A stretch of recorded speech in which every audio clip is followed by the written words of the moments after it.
Si tienen sus Biblias, por favor, busquen Juan capítulo 1. Juan 1, estaremos estudiando los versículos del 15 al 18. Recuerdo que cuando recién nos casamos, a veces mi esposa casi se frustraba por la cantidad de hambre que me daba sin cesar. Y a veces lo tomo casi como que no me gustaba la comida que ella preparaba, porque me sirve un plato y lo disfruto y luego en 3 horas estoy de vuelta en la cocina. Y ella casi no termina de limpiar una comida que me hace y luego estoy con más hambre. Y pues me preguntaba, ¿pero no te gustó lo que te preparé? Y yo decía, no, estuvo delicioso. O sea, si han estado en mi casa saben lo rico que cocina mi esposa.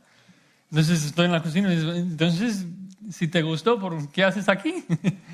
Y pues le digo, no, es que otra vez me dio hambre. Tengo un metabolismo muy acelerado. Tengo que comer cada rato.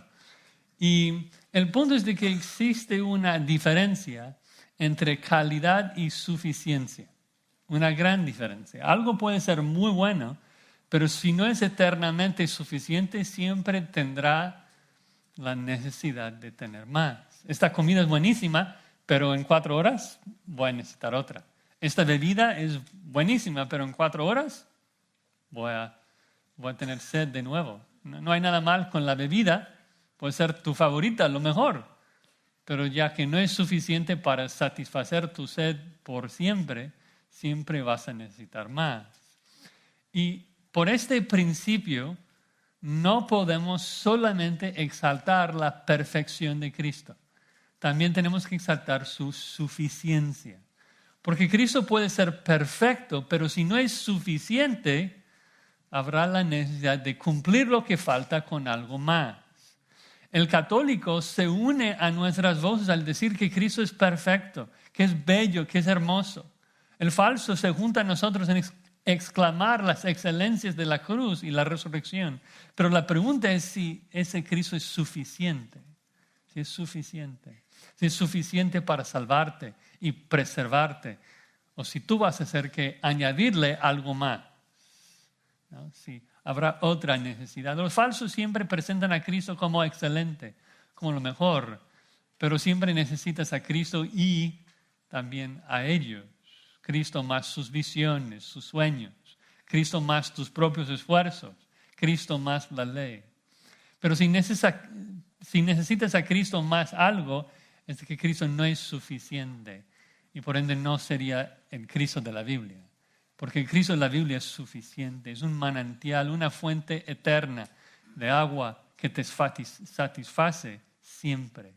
Cristo dice a la mujer samaritana, el que bebe del agua que yo le daré no tendrá sed jamás. Pablo dice en Colosenses 2, en Cristo habita corporalmente toda la plenitud de Dios y vosotros estáis completos en Él. La plenitud de Cristo es todo lo que necesitamos. Cristo es suficiente, eternamente suficiente. Así que en esta mañana veremos 3 motivos de confiar en la suficiencia de Cristo. 3 motivos de confiar en la suficiencia de Cristo. Él es preeminente, abundante y refulgente. Él es preeminente, es abundante y es refulgente. Vamos a leer desde el versículo 14 para dar un poco el contexto, pero vamos a estudiar 15 al 18. Dice así la palabra del Señor, Juan 1, 14. Recuerden de que el verbo es el que estuvo desde la eternidad, el que estaba con Dios y era Dios. Y ahora en el 14 dice, y aquel verbo fue hecho carne y habitó entre nosotros y vimos su gloria, gloria como del unigénito del Padre, lleno de gracia y de verdad. Juan dio testimonio de él y clamó diciendo, ese es de quien yo decía, el que viene después de mí es antes de mí porque era primero que yo. Porque de su plenitud tomamos todos y gracia sobre gracia. Pues la ley por medio de Moisés fue dada, pero la gracia y la verdad vinieron por medio de Jesucristo. A Dios nadie le vio jamás. El unigénito Hijo que está en el seno del Padre, Él le ha dado a conocer. Vamos a orar. Señor, te rogamos que nos limpies y nos laves de toda nuestra maldad y nos ayudes, Señor, a verte por medio de de tu palabra. Necesitamos que tu Espíritu Santo nos ilumine y nos ayude a ver las maravillas de tu ley y que podamos verte, Padre, en la faz de Jesucristo. Ayúdanos, Señor, a adorarte y confiar en ti por medio de Cristo. Amén. Bueno, recordarles a modo de repaso de que el propósito de Juan al escribir este libro, Juan 20:31, es de que nosotros podamos seguir creyendo en Jesús y así tener vida. Juan busca exaltar a Cristo para que permanezcamos creyendo en Él y esto se evidencia por la forma que le seguimos. El que tiene vida eterna al creer sigue a Cristo. Ahora Juan comienza su evangelio con un prólogo que nos da un vistazo panorámico que nos introduce a los temas más importantes del libro antes de comenzar la narrativa. Y el prólogo es bastante teológico. Juan, recuerden, comenzó hablándonos del origen de Jesucristo, que la existencia de Jesús no comenzó con su concepción. Cristo es el verbo que estaba con Dios y era Dios desde la eternidad. Y vamos a hablar más de esto cuando llegamos al verso 18 en unos minutos. También nos habló de cómo cada persona reacciona a la luz de Cristo. En una palabra, rechaza, ¿no? Cada persona rechaza la luz de Cristo a menos de que Dios les haga nacer de nuevo. Esto también será un tema muy importante en Juan, que nadie puede creer en Jesús. Nadie puede seguir a Jesús a menos de que Dios le transforme, a menos de que Dios le dé ojos, les dé vida. Y luego vimos la semana pasada de que ese verbo que estaba con Dios y que era Dios se hizo carne. Un hermoso evangelio, buenas noticias, de que Cristo se hizo hombre, exactamente como tú y yo.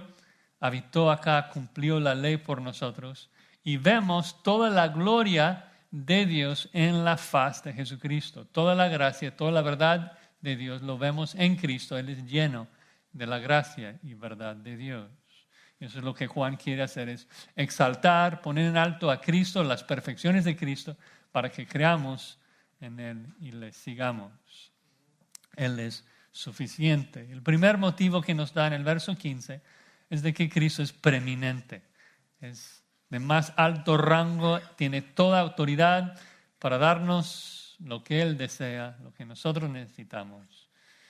Y Juan el apóstol prueba la preeminencia de Cristo citando a Juan el Bautista. Dice versículo 15, Juan dio testimonio de Él y clamó diciendo. Estamos con esta dinámica de tener dos Juanes, Juan A y Juan B. Juan el apóstol y Juan el Bautista. Y el punto es que Juan el Bautista está dando testimonio acerca de Jesús. Ahora, las versiones en español decidieron poner el verbo en tiempo pasado, que Juan dio testimonio. Pero el verbo en griego es tiempo presente y no creo que sea un presente histórico. Juan no arranca con la narrativa todavía. Saben que a veces cuando hablamos del pasado lo ponemos en presente para hacerlo más vívido. Que ayer estuvimos en casa y luego mi esposa me dice, luego yo le digo, y lo convertimos en tiempo presente para hacerlo más vívido. Lo hacían en narrativas también en griego, pero en este caso es diferente porque la narrativa no comienza y Juan ha sido muy explícito en la forma en que habla del tiempo de los verbos. Recuerdan en los primeros 5 versículos, todo pasado. Estaba, era, fue hecho. Y luego dice que la luz resplandece. Y luego aquí dice que Juan está testificando. Juan está dando testimonio, ha clamado. Y creo que el punto de Juan es de que Juan sigue testificando acerca de Cristo aún después de su muerte porque ha clamado y su mensaje sigue sonando.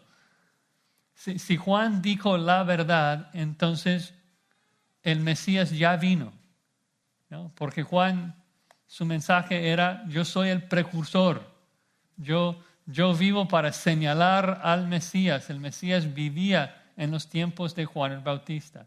Y recuerden el problema que esto causa para el judío en el 90 después de Cristo.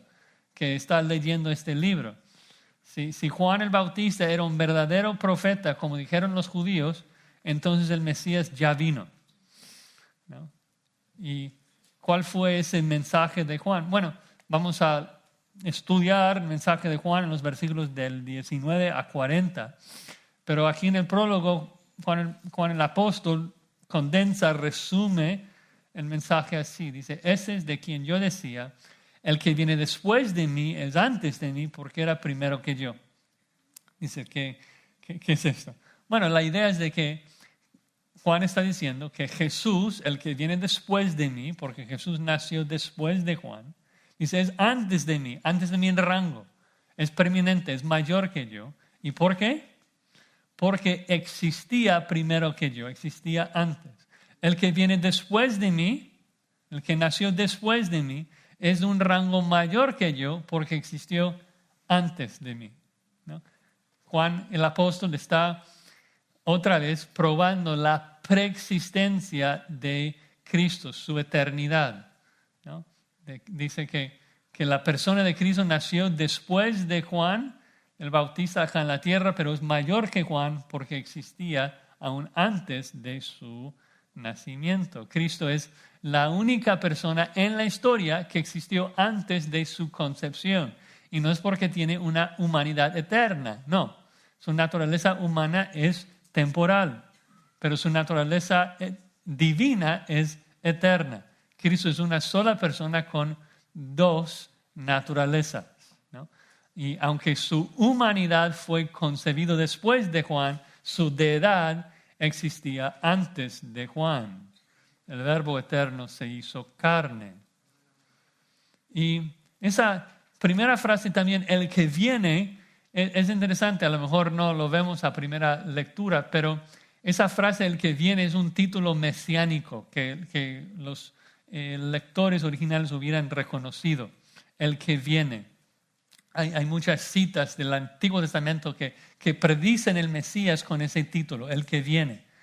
Salmo 118, 26. Bendito el que viene en nombre de Jehová. Jehová es Dios y nos ha dado luz.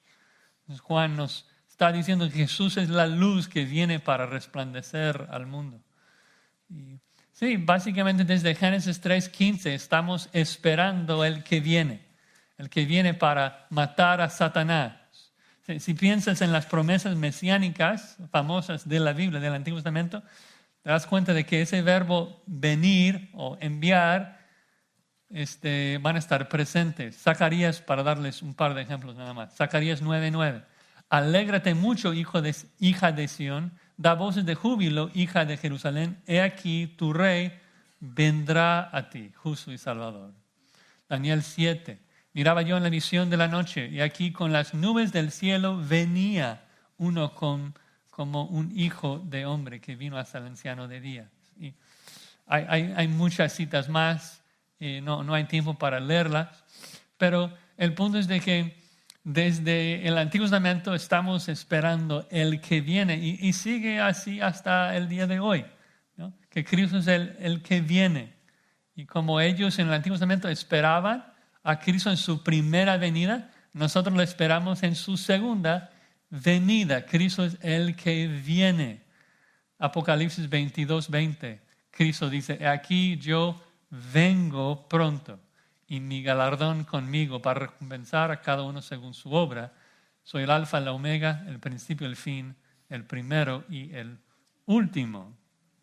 Entonces, el trabajo de Juan era anunciar la llegada del que viene, el Mesías.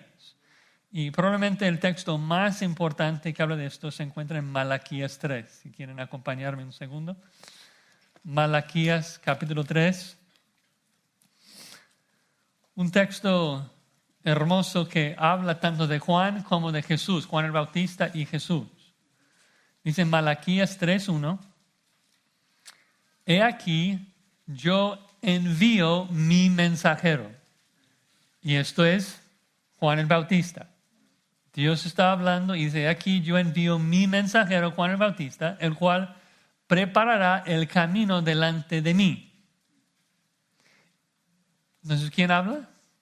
Dios habla, y aquí yo envío mi mensajero, Juan el Bautista, el cual preparará el camino delante de mí y vendrá súbitamente a su templo el Señor. Entonces, el Señor Dios está hablando, viene a su templo, pero antes de llegar al templo, va a enviar a su mensajero, a Juan el Bautista. Luego dice, a quien vosotros buscáis, y el ángel del pacto, recuerden de que el ángel de Jehová, el mensajero de Jehová, en el Antiguo Testamento es Jesús preencarnado. Dice, a quien deseáis vosotros, he aquí viene, ha dicho Jehová de los ejércitos, y quién podrá soportar el tiempo de su venida. Entonces, unas últimas profecías en el Antiguo Testamento, Malaquías 3, promete de que Dios, o sea, Dios Hijo, o sea, por el contexto, vendrá al mundo, vendrá a su templo, y antes de esto será precedido por un mensajero, por Juan el Bautista. Entonces, Juan testifica, el que viene ha venido. El que viene ha venido, y aunque vino después de mí, es mayor que yo, porque existió eternamente. Y es un argumento interesante, en particular en la cultura judía, que exaltaba tanto la madurez, que hay que honrar a los ancianos. Y Juan dice, bueno, si ese es el caso, entonces Jesús es el más digno de honor y respeto porque Él es desde antes. Literalmente la idea es, el que viene después de mí está enfrente de mí. Es preeminente. Es preeminente porque existía antes de mí. El Cristo que Juan anunciaba es Dios eterno. Y es importante señalar esto. Yo sé que en nuestros tiempos los falsos, los testigos de Jehová, por ejemplo, piensan que Jesús es la primera creación de Dios, de que es un ser creado. Y dicen que es preexistente, existió antes de esta creación, pero es como un ser angelical que fue creado antes de Génesis 1. Pero esto no tiene sentido, no es correcto por muchas razones. Primero porque Juan dice aquí que Cristo es Dios, que es eterno. Pero también es bíblicamente imposible porque Dios explica, en particular en Éxodo 20, versículo 11, que Dios creó todo en 6 días. Todo lo creado llegó a existir en los 6 días de la creación. Todo lo que hay en los cielos, todo lo que hay en la tierra, como Pablo dice, visible e invisible. Todo fue creado en los 6 días de la creación. No hubo nada creado fuera de esa semana. Es por eso de que preexistencia equivale a eternidad. Preexistencia equivale a eternidad. Porque si Cristo existió antes de la semana de la creación, es Dios eterno, es creador. No, nada existió antes de los 6 días de la creación excepto Dios. Todo lo demás, ángeles, planetas, humanos, todo fue creado por Dios en esos 6 días. Si Cristo es antes de esa semana de creación, entonces no puede ser una creación. Es Dios, ¿no? Y por eso Juan dice, Jesús es preeminente, es de un rango más alto que todo lo demás, porque es antes que todo lo demás. Y es importante cuando hablamos de esas cosas que definamos bien de quién hablamos. O sea, no podemos hablar de Jesús en términos generales solamente. Dices, hablas de Jesús. Bueno, ¿de qué Jesús hablas? ¿El Jesús que inventaste en tu mente o Dios hecho carne? El Jesús de la Biblia, ¿no? Juan quiere establecer eso, definir esto muy bien. Que nos está hablando del que era desde el principio, del que tiene toda autoridad, el primero en rango sobre toda la creación de Dios, es preeminente, porque es Dios eterno, el creador de todas las cosas. Entonces sabemos de que Cristo es suficiente porque se goza de completa autoridad, ¿no? Él puede cumplir lo que nos promete porque tiene toda autoridad, es preeminente sobre toda la creación. Ahora, además de esto, segundo motivo de confiar en la suficiencia de Cristo, versículo 16, es abundante. Cristo es abundante. Dice el verso 16, porque de su plenitud tomamos todos y gracia sobre gracia.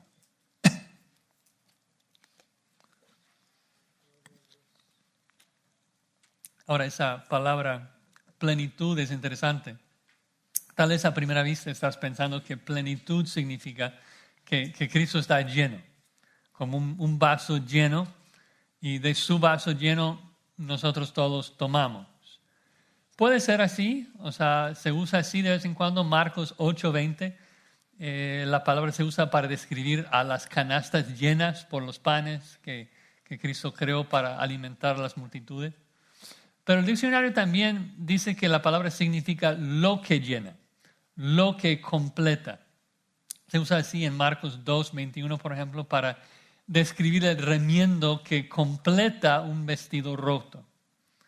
Y en particular cuando vemos el contexto, la siguiente frase de que de su plenitud tomamos o de su plenitud recibimos, el punto no es solo de que Cristo está lleno. El punto no es de que Cristo es lleno con la plenitud de Dios, sino de que de su abundancia Cristo llena todo lo demás. Juan está hablando aquí de la autoexistencia de Cristo, su autosuficiencia.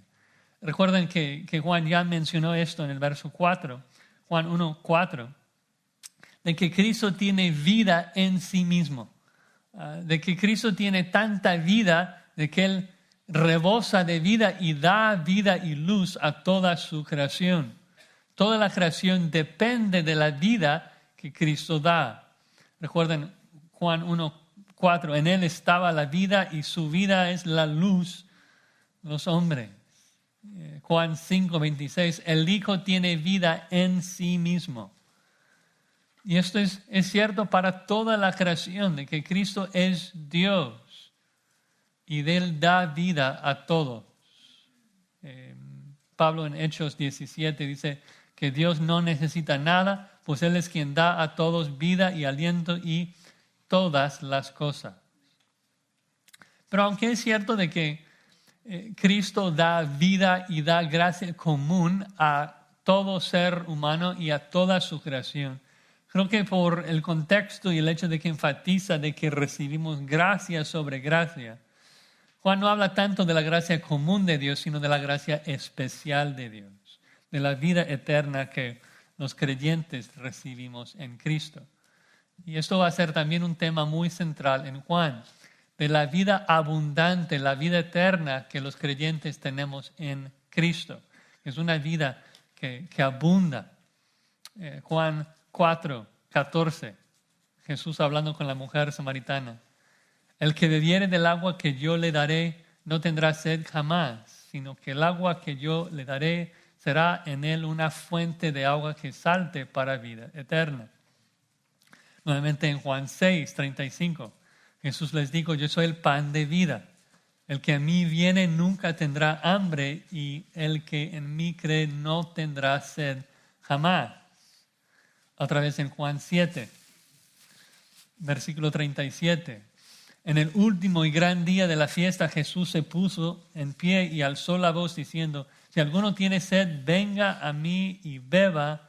El que cree en mí, como dice la Escritura, de su interior correrán ríos de agua viva. ¿No? Entonces, es un punto que Jesús enfatiza mucho, de que Él da vida en abundancia, de su plenitud de vida que rebosa de vida y de gracia. Nosotros recibimos todo.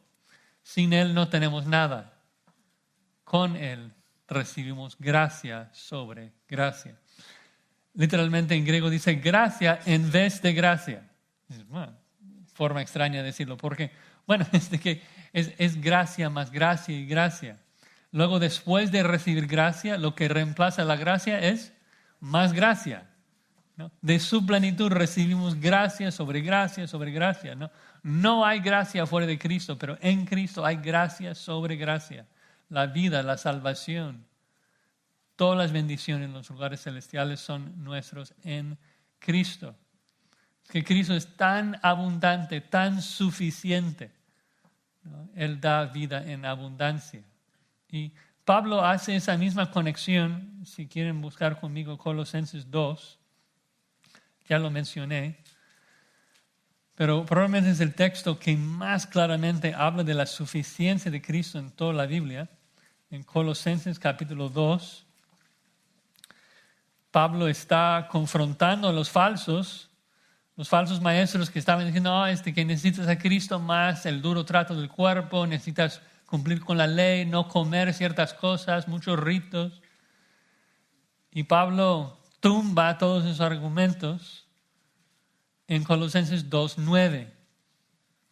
Ahora recuerden de que Pablo ya dijo en Colosenses 1:19 que agradó al Padre de que en Cristo habitase toda plenitud.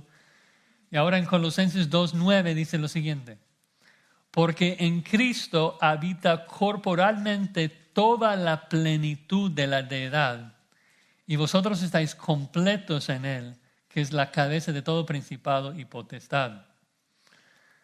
Toda la plenitud de la deidad habita corporalmente en Cristo, obviamente porque Cristo es Dios. Y luego, increíblemente, toda la plenitud que habita en Cristo mora en nosotros y somos completos en Él. Literalmente en griego, la palabra plenitud en el verso 9 y la palabra completos en el versículo 10 es de la misma raíz, es como la misma palabra. De que toda la plenitud de la deidad habita en Cristo y nosotros estamos plenos en Cristo. O tal vez traducido con el mismo verbo en español, la idea sería: toda la llenura de Dios habita en Cristo y vosotros estáis llenos en Él. El Padre llenó por completo al Hijo con toda su deidad y ahora Cristo nos ha llenado con toda su plenitud, con su Espíritu. No necesitamos nada más. Es un poder abundante, es una vida abundante. Tenemos la vida indestructible de Cristo morando en nosotros. Tiene que ser una vida eterna. Nadie puede matar a Cristo. Tiene una vida indestructible. Nadie es más fuerte que Él. Por eso Él puede decirnos: yo os doy vida eterna y no perecerán jamás, ni nadie las arrebatará de mi mano. ¿No? Él es mayor que todo. Ahora, Juan sigue argumentando de la suficiencia de Cristo en el versículo 17. Sigue hablando de la gracia de Cristo. Dice que pues la ley por medio de Moisés fue dada. Juan va a hacer un contraste entre la ley del Antiguo Testamento y la gracia del Nuevo Testamento. Pero para comenzar tenemos que observar que Juan no dice nada negativo en contra de la ley. Hay muchos cristianos en nuestros tiempos que están en contra de la ley. No podemos hacer eso. No creemos en el antinomismo. Dios no está en contra de su ley. La Biblia no está en contra de la ley de Dios. La ley no es mala, la ley es perfecta. Revela perfectamente el corazón de Dios, revela su carácter, lo que odia, lo que ama. La ley no es mala, lo que está mal eres tú, que no puedes obedecer la ley, ¿no? Que no puedes guardar la ley. Por eso necesitas ser salvo, porque has transgredido la ley. No puedes ganar tu salvación por la ley, porque la ley te condena, ¿no? Para ser salvo lo que necesitas es gracia, algo que no mereces. La ley no imparte gracia, la ley demanda justicia. Pero ya que no eres justo, lo que necesitas es algo que no mereces. Si recibes lo que mereces, según la ley, irás al infierno. Si acudes a Cristo y recibes gracia, algo que no mereces, recibes el perdón de Dios, recibes salvación. Lo que necesitamos es gracia. No, las obras no nos ayudan.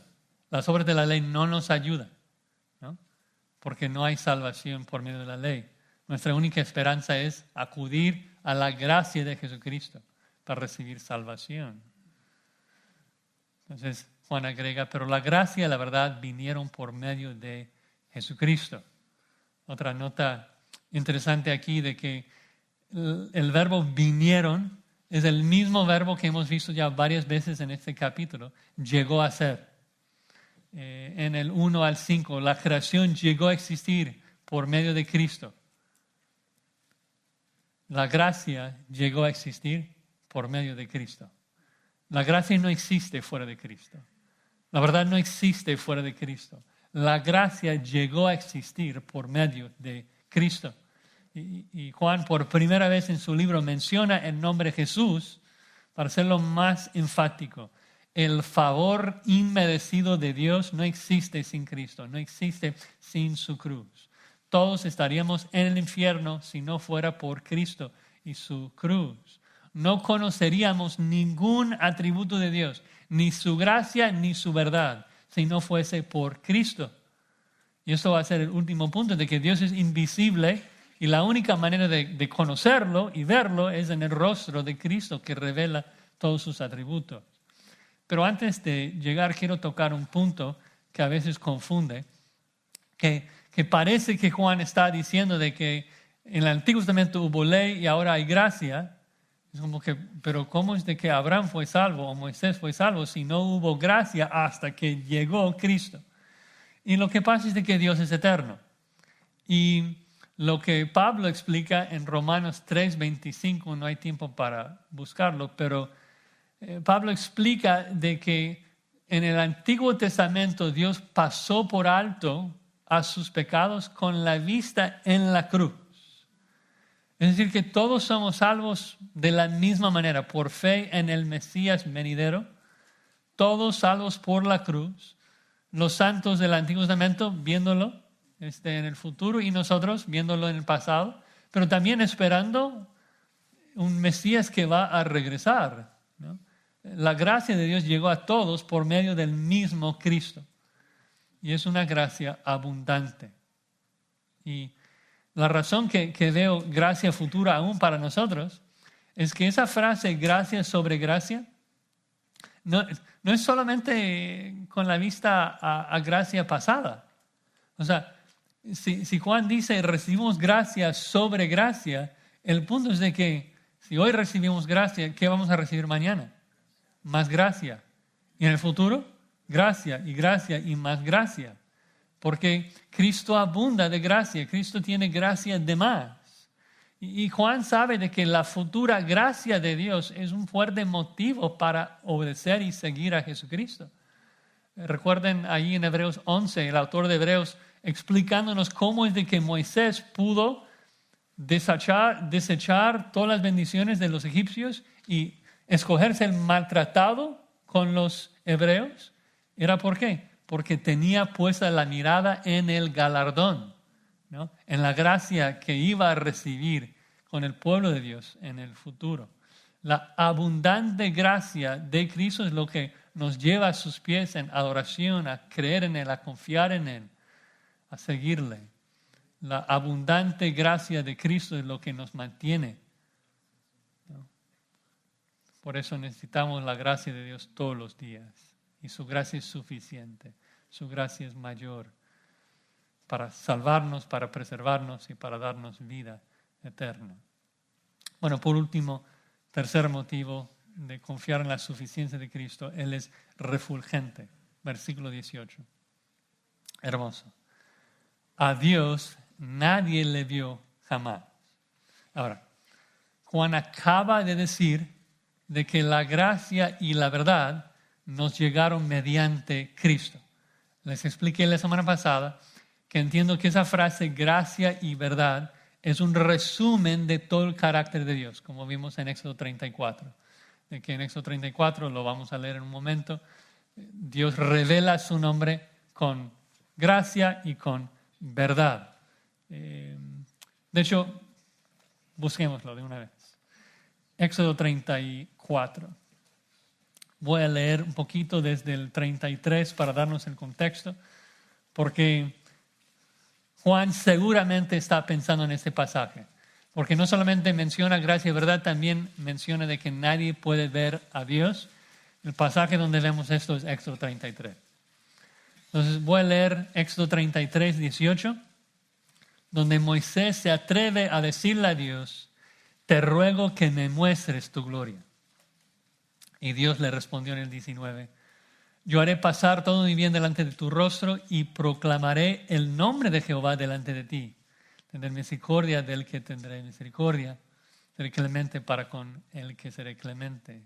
Dijo más, no podrás ver mi rostro porque no me verá hombre y vivirá. Y dijo aún Jehová, he aquí un lugar junto a mí, tú estarás sobre la peña y cuando pase mi gloria yo te pondré en una hendidura de la peña y te cubriré con mi mano hasta que haya pasado. Después apartaré mi mano y verás mis espaldas, mas no se verá mi rostro. ¿Ahora qué es eso del rostro de Dios? Bueno, Dios no tiene rostro humano, Dios es espíritu, omnipresente. Juan 4:24 afirma esto. Pero Dios está enseñándonos, ¿no?, de que si Él brillara toda su gloria en este mundo físico, todos moriríamos. No me acuerdo quién lo dijo, pero si tú ni siquiera puedes ver el sol sin dañar tus ojos, ¿cómo crees que vas a poder ver a su creador? ¿No? Imposible. Entonces, Jehová promete, voy a pasar y mostrarte algo de mi gloria, algo de mi nombre, Moisés. Y luego en Éxodo 34:5, Jehová descendió en la nube y estuvo allí con él, proclamando el nombre, los atributos, la gloria de Jehová. Y pasando Jehová por delante de él, proclamó, Jehová, Jehová, y primero su gracia, Dios misericordioso y piadoso, tardo para la ira, grande en misericordia y fidelidad, que guarda en misericordia a millares, que perdona la iniquidad, la rebelión y el pecado, y ahora su verdad, que en ningún modo tendrá por inocente al malvado, sino que visita la iniquidad de los padres sobre los hijos y sobre los hijos de los hijos, hasta la tercera y cuarta generación. Entonces Moisés, apresurándose, bajó la cabeza hacia el suelo y adoró. Entonces Dios dijo a Moisés, no puedes verme y vivir, pero te voy a mostrar algo, un poquito de mi gloria. ¿Y qué es lo que hace? Proclama sus atributos, de que está lleno de gracia y lleno de verdad. Entonces Juan toma eso y dice en Juan 1:18, a Dios nadie ha visto jamás. Nadie ha visto la plenitud de la gracia y la verdad de Dios. Nadie. Hemos escuchado un poquito, pero nadie lo ha visto hasta ahora. Hasta ahora, porque Jesús es la encarnación de la gracia y la verdad. Él está lleno de gracia y verdad. Jesús es la encarnación del nombre de Dios, de todos sus atributos. Nadie puede ver a Dios, pero sí vemos a Jesús, que nos revela toda la gloria de Dios, porque comparte la misma esencia. A través de Cristo vemos a Dios, porque vemos a Dios en su faz, como Él dijo a Felipe, si me ves a mí, ves al Padre. Interesante que Juan dice, nadie ha visto a Dios jamás. Muchas veces cuando dice todos o nadie, se refiere a todos menos Cristo, ¿no? Porque es tan diferente que nosotros. Porque Cristo dijo en Juan 6:46, nadie ha visto al Padre sino aquel que vino de Dios. Este ha visto al Padre. Cristo ha visto al Padre. Él es el que estaba con Dios y era Dios desde la eternidad. Y Juan completa esa idea con la última frase. Él es el unigénito Dios que está en el seno del Padre. Ahora, esa frase unigénito Dios o unigénito Hijo, dependiendo de su versión, es interesante. Reina Valera pone unigénito Hijo. La Biblia de las Américas, la nueva versión internacional, correctamente dicen el unigénito Dios que está en el seno del Padre, es lo que dice en griego, de que el unigénito Dios que está en el seno del Padre es realmente inconcebible, incomprensible. ¿Cuál es el punto? Bueno, en primer lugar, es importante observar que Juan, como buen judío, está completando la idea del prólogo, ¿no? De que en el primer versículo del prólogo dijo que el verbo era Dios y ahora en el versículo 18 repite lo mismo. de que Jesús es el único Dios. No casi Dios, no un semidios. Literalmente dice el único Dios, el que es eternamente engendrado por el Padre. Y sé que cada semana le estoy exhortando con lo mismo de que hay que simplemente creer el texto. No es algo que vamos a comprender qué significa ser engendrado en la eternidad. No lo sabemos totalmente. Pero sabemos de que Cristo es un ser eterno. Es el mismo ser de Dios. No es un ser creado. Sabemos que es el alfa y la omega, el eterno. Y sabemos de que es el eterno Hijo del Padre, de Dios Padre. Y claro que esto no tiene mucho sentido para la mente finita, pero Dios es santo, Dios es diferente. ¿Tú esperabas comprender al Santo y Altísimo que habita la eternidad? O sea, qué necio, qué orgulloso, perdóneme, pero, o sea, ¿tú crees que Dios va a caber en tu mente finita? Eso es orgullo, ¿no? Nosotros tenemos un libro donde Dios nos revela cómo es. Y Él nos dice cómo es. Dice que es un solo ser que habita eternamente en tres personas.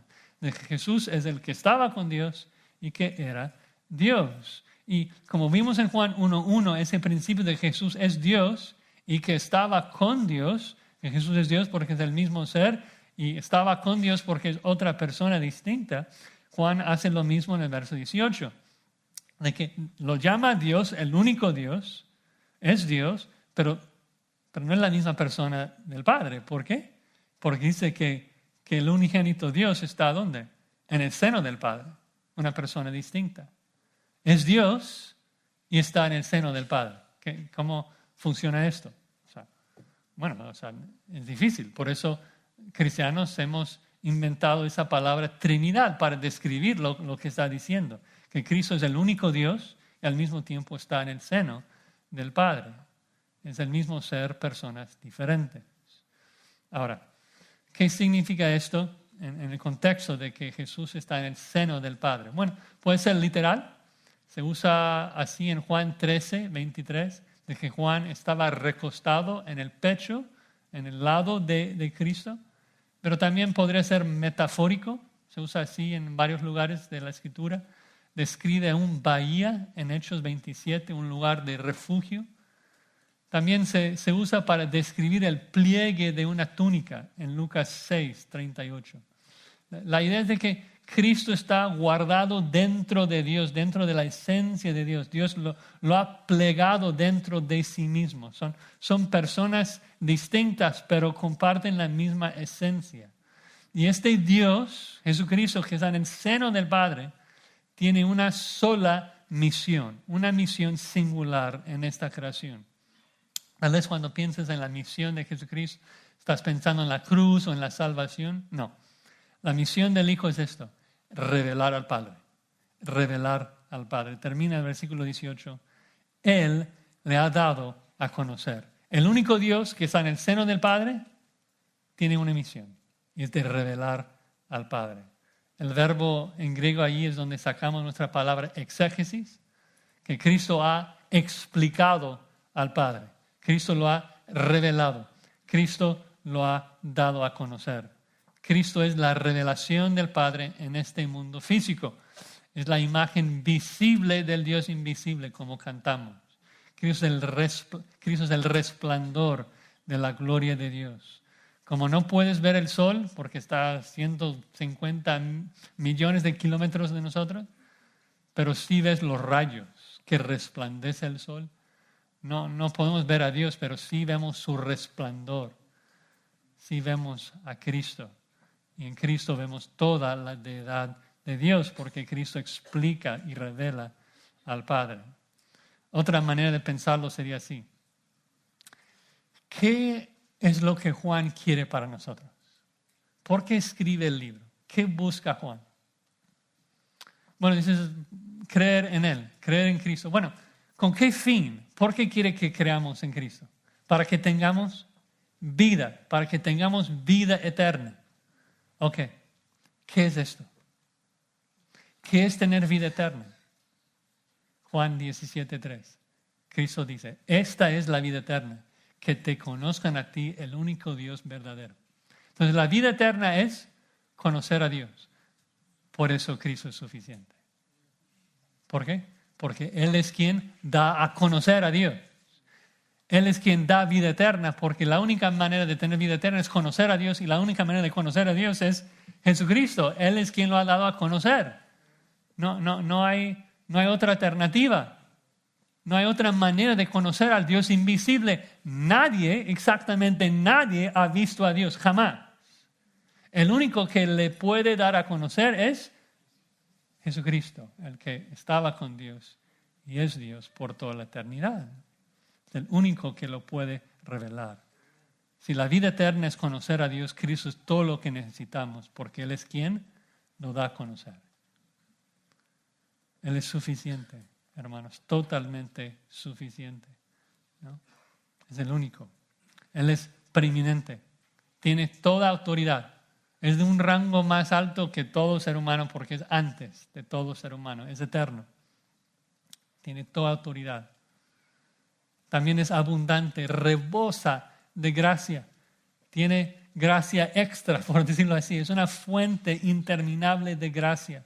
Da vida a toda su creación, da vida eterna a todos los creyentes, todos los que le buscan. Y es refulgente.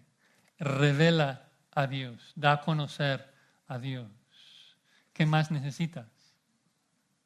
Nada, nadie. Cristo es suficiente. Entonces Juan nos exhorta, nos invita a creer en Él, a mirarlo, a contemplarlo. Nos invita a ver a Dios en la faz de Jesucristo. Y la gloria de Cristo se plasmó en este libro por el Espíritu Santo. Entonces, la exhortación para nosotros es de realmente conocer a Dios, entonces por medio de Cristo revelado en las Escrituras, ¿no? Esa es vida eterna, ese es el fin de todo. El fin de todo es conocer a Dios. ¿Y cómo llegas a conocer a Dios? Por medio de Cristo, que está revelado en este libro. Entonces le animo, le exhorto, ¿no?, a pasar horas conociendo a Dios en este libro, no aprendiendo datos de Él, tener una relación personal de Él, orando, exaltando a Dios, meditando en su revelación, la forma en que Él se revela en este libro, ¿no? Cristo es suficiente para nosotros. No necesitas acudir a otras fuentes, ir a otros lugares. Tienes todo lo que necesitas en este libro, porque este libro revela al que es suficiente, a nuestro Señor Jesucristo. Vamos a orar.